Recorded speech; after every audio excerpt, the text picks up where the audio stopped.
This is a follow-up to the last video I made when I was talking about sound, and in that one I was talking about how sound is movement. All sound is the product of movement. And what I'm thinking about in relation to that is I'm just speculating really, but some speculations about the adaptive features of having a system of hearing. You know, how is it an advantage, evolutionarily speaking, to have ears and to have brain centers that process the input through those ears? Or effectively, what is the evolutionary advantage of being able to process movement in the way that our oral system, our auditory system, processes movement?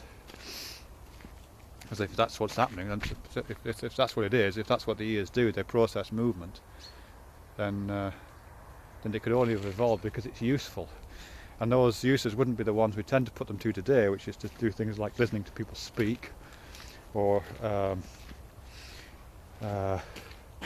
what else? Or hearing music. I mean, those are probably the primary uses of hearing right now, but that's a very recent development, those things. Oh, I've just seen a black rabbit. You don't very often see black rabbits.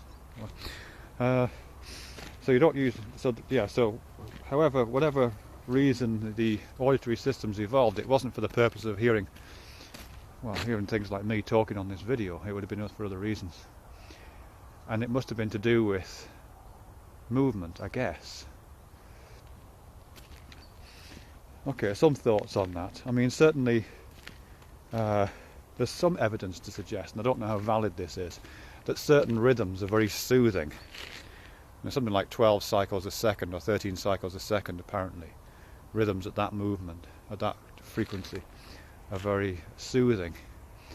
And I'm guessing, well, actually, this isn't entirely a guess. I think I read somewhere, but my memory may be faulty on this. I read that's also the rhythm at which people's breathing tends to operate around that when they're asleep. So I can imagine a kind of evolutionary point in which there we are, we're a kind of developing herd animal, some kind of species, some kind of social species perhaps, and we have these detectors, and of course these detectors are aimed at processing potential pleasures and processing potential pains. They're there to keep us away from danger and there to direct us toward sources of nourishment and sources of safety. And I guess one of the safest things you could probably hear is the sound of another person breathing very slowly because they're asleep.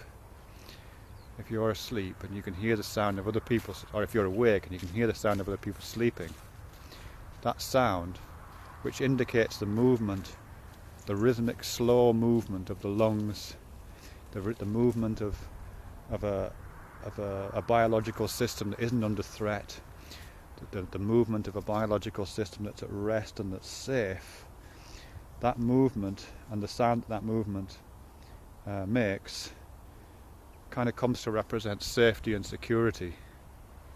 So I think our ability to detect that movement through the sound that it makes would have an advantage. And conversely, sudden staccato sounds that seem to increase in volume, indicate movement that's getting louder, movement that's sudden and abrupt, movement that isn't predictable. And it's those kind of movements which kill you. Those are the kind of movements which end in a lion grabbing your throat or end in a car knocking you over.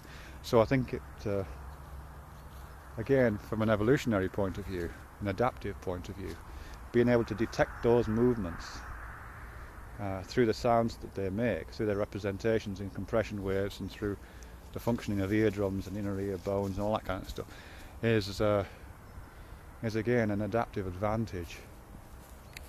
So we are listening to the movements of safety and listening to the movements of danger, I think.